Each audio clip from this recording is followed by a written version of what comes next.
Suite au tremblement de terre, c'était un samedi je crois, assez rapidement, les équipes de Port-au-Prince se sont, détachées, dans le sud, avec, une équipe chirurgicale, logs, médecins, sont arrivés, d'abord, au niveau, des Cailles pour atteindre Jérémie.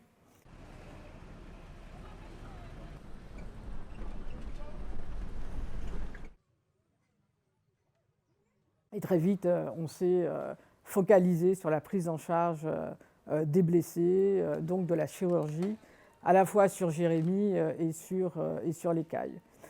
Pendant que les équipes, chirurgicales, je dis, étaient, sur l'hôpital, évidemment, les équipes ont continué à parcourir un peu, les provinces du sud, ciblant des villages dont on savait qu'ils étaient isolés, Pestel, Corail. Ils ont même été sur les îles d'en face, les îles Caïmans.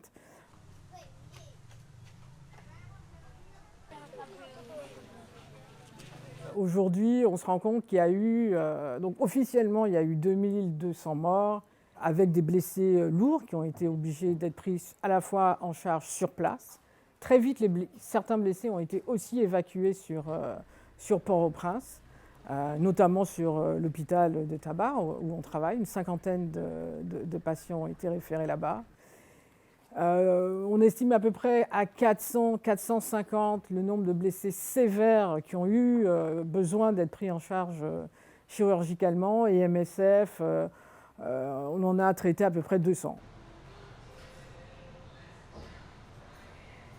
Les blessés pris en charge par les équipes avaient quand même besoin de prise en charge très spécifique, chirurgicale, beaucoup de fractures ouvertes, donc prise en charge en urgence au bloc, prise en charge orthopédique très rapide, stabilisation des fractures. Certains ont été référés sur Port-au-Prince, mais une grosse majorité a été aussi prise en charge sur place.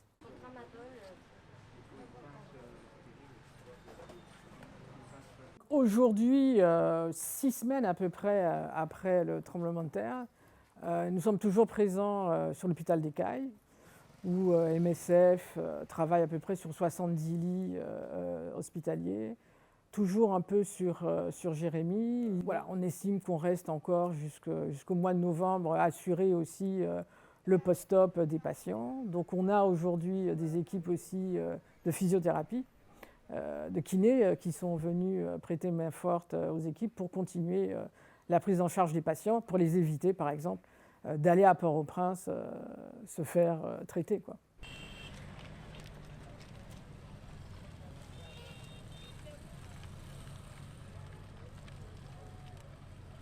Je pense qu'un des gros enjeux était le transport, puisque pour atteindre les Cailles ou Jérémie, par voie terrestre, il faut passer la zone de Martissan, qui a été